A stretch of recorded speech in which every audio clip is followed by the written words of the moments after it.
Desentralisasi menurut beberapa tokoh, yang pertama adalah Ostrom yang berpendapat bahwa desentralisasi adalah penyerahan kekuasaan dari pemegang kekuasaan di tingkat yang lebih tinggi kepada pemegang kekuasaan di tingkat yang lebih rendah.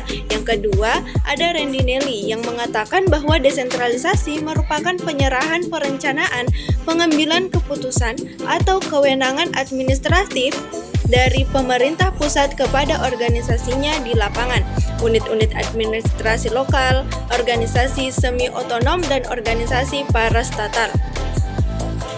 Dan yang ketiga ada Irawan Sujipto, yakni mengatakan bahwa desentralisasi adalah pelimpahan kewenangan pemerintah kepada pihak lain untuk dilaksanakan. Dari ketiga tokoh di atas dapat disimpulkan bahwa desentralisasi adalah suatu bentuk pemberian kewenangan kepada unit-unit atau pengelola-pengelola dengan tingkat kewenangan yang lebih rendah di dalam suatu struktur organisasi.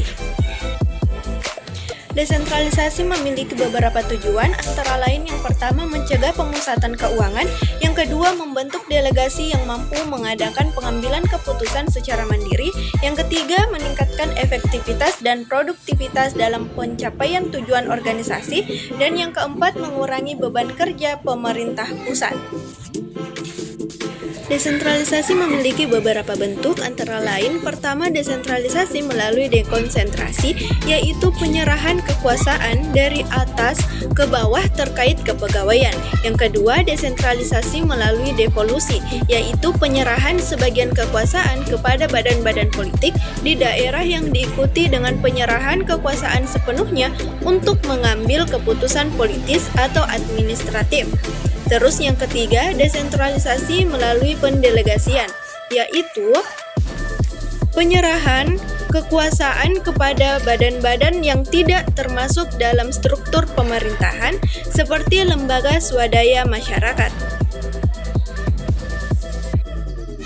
Desentralisasi memiliki beberapa dampak, antara lain segi politik. Dampak positif desentralisasi pada bidang politik ini terlihat dari semakin aktifnya pemerintah daerah dalam mengelola daerahnya karena memiliki wewenang membuat dan memutuskan kebijakan tertentu. Sedangkan dampak negatifnya adalah timbulnya suatu euforia berlebihan sehingga kewenangan tersebut berpotensi disalahgunakan untuk kepentingan pribadi, golongan, dan kelompok tertentu. Bidang sosial budaya, dampak positifnya terbentuknya dan semakin kuatnya ikatan sosial budaya di setiap daerah sehingga pengembangan kebudayaan daerah semakin baik. Namun dampak negatifnya yakni timbulnya persaingan antar suatu daerah otonom yang saling berlomba menonjolkan kebudayaan masing-masing sehingga dapat melunturkan rasa persatuan dan kesatuan. Selanjutnya ada dampak di bidang ekonomi. Dampak positif desentralisasi pada suatu bidang ekonomi yaitu adanya kewenangan pemerintah daerah untuk mengelola sumber daya alam sehingga pendapatan daerah dan masyarakatnya akan semakin meningkat. Namun, hal tersebut disertai dengan dampak negatif yang mungkin terjadi. Misalnya, potensi terjadinya penyalahgunaan suatu wewenang oleh pejabat daerah sehingga timbul praktik KKN. Dekonsentrasi adalah salah satu bentuk desentralisasi yang berarti penyerahan wewenang dari pemerintah pusat kepada pejabat-pejabat di daerah. Dekonsentrasi bertujuan untuk meningkatkan efisiensi aktivitas dan keserasian dalam penyelenggaraan pemerintahan, pembangunan, dan pelayanan publik. Dekonsentrasi juga dimaksudkan untuk mempertahankan dan memperkuat persatuan dan kesatuan bangsa serta keutuhan wilayah negara.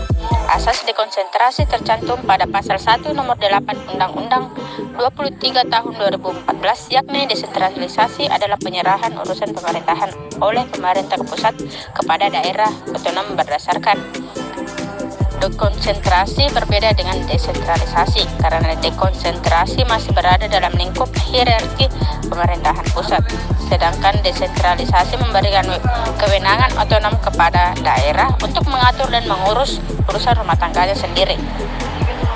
Berikut adalah beberapa contoh pelaksanaan dekonsentrasi di Indonesia. pertama, pemberian wewenang kepada gubernur sebagai wakil pemerintah dan kepala wilayah administrasi untuk melaksanakan fungsi-fungsi kewenangan yang dilimpahkan kepadanya oleh pemerintah pusat. Yang kedua, pemberian beban kerja dari Kementerian Pusat kepada pejabat-pejabatnya yang berada di wilayah, seperti inspektorat perpajakan, kesehatan, pertanian, dan sebagainya. Dan yang terakhir, pemberian dana alokasi khusus atau DAK kepada daerah untuk mendanai kegiatan-kegiatan tertentu yang menjadi prioritas nasional.